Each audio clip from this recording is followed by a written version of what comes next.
जय हिंद।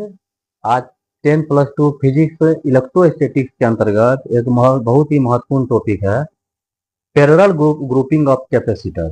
संधारित्र का समांतर क्रम संयोजन। कि संधारित्र का समांतर क्रम संयोजन क्या है, इसका पहले परिभाषा समझते हैं। कहा कि जब किसी संधारित्र के सभी संग्राहक प्लेट को एक साथ एक बिंदु पर और संघनक प्लेट को एक साथ दूसरे बिंदु पर जोड़ा जाए और दोनों बिंदु को जो है किसी बैटरी से जोड़ दिया जाए, इस प्रकार का जो संयोजन होता है इसको कहा जाता है संधारित्र का समांतर क्रम संयोजन। अब इसमें समझने के लिए यह मान लिए कि तीन संधारित्र लिए हैं, तीन संधारित्र लिए जिसके यह संग्राहक प्लेट पहला का, यह दूसरा का, तीसरा का एक बिंदु पर जोड़ दिए और संघनक प्लेट पहला, दूसरा, तीसरा का बी बिंदु पर जोड़ दिए और ए और बी के बीच जो है बैटरी जोड़ दिए थे। अब इसका निकालना है क्या कि तुल्य धारिता इसका क्या होगा। तो यहाँ तक जो है इस जोड़ने के बाद इसमें क्यू आवेश गया, जो चूंकि यह जो है अलग अलग हो गया तो आवेश तीन भाग में बढ़ जाएगा, Q1, Q2 और Q3। यही लिखेंगे, माना समांतर क्रम संयोजन में तीन कैपेसिटर C1, C2, C3 जोड़ा गया है। तीन कैपेसिटर जोड़ा गया है जिसमें Q1, Q2, Q3 आवेश प्रवाहित हो रही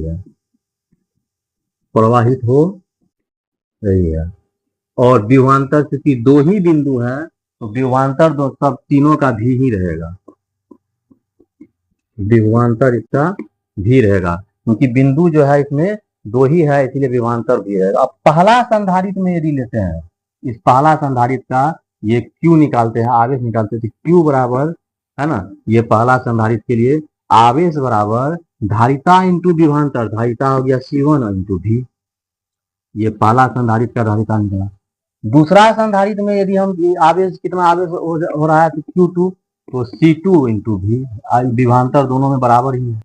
और तीसरा संधारित्र के लिए यदि हम आवेश का मान निकालते हैं तो C3 इंटू V।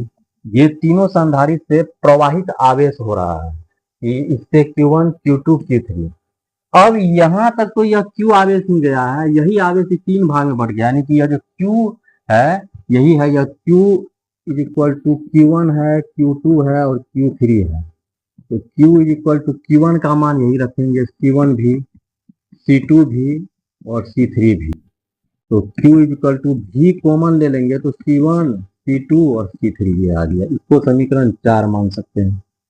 अब निकालना है ये तीन संधारित्र के बदला में यदि कोई ऐसा संधारित्र जोड़ा जाए, तीनों के बदला में ये तीनों के जगह पे कोई ऐसा संधारित्र के तुल्य संधारित्र जोड़ दिया जाए जिसका धारिता C हो और आवेश Q हो।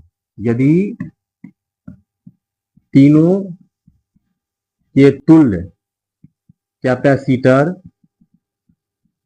जोड़ा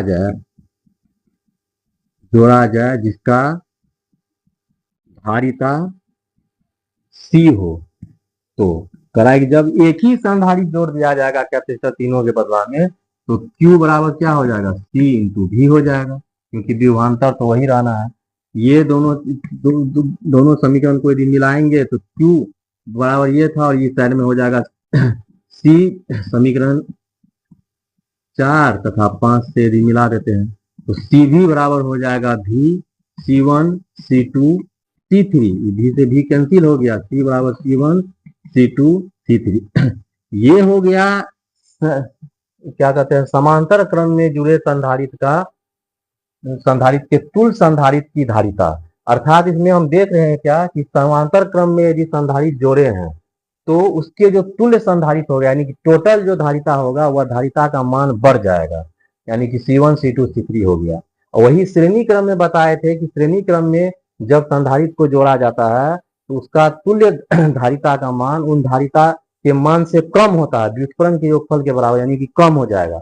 और समांतर क्रम में इसका जो है यदि समांतर क्रम में हम किसी युक्ति में किसी उपकरण में समांतर क्रम में 3, 4 जो भी हमको संधारित्र जोड़ना है तो जोड़ने पर क्या होगा, उसका टोटल धारिता बढ़ जाएगा। अर्थात ऐसा उपकरण जिसमें हमें ज्यादा इलेक्ट्रिक की जरूरत होती है स्टोर एनर्जी का, उसके लिए संधारित्र को जो है समांतर क्रम में जोड़ दिया जाता है। इससे क्या होगा, उसका संधारित्र की धारिता बढ़ जाता है। जय हिंद।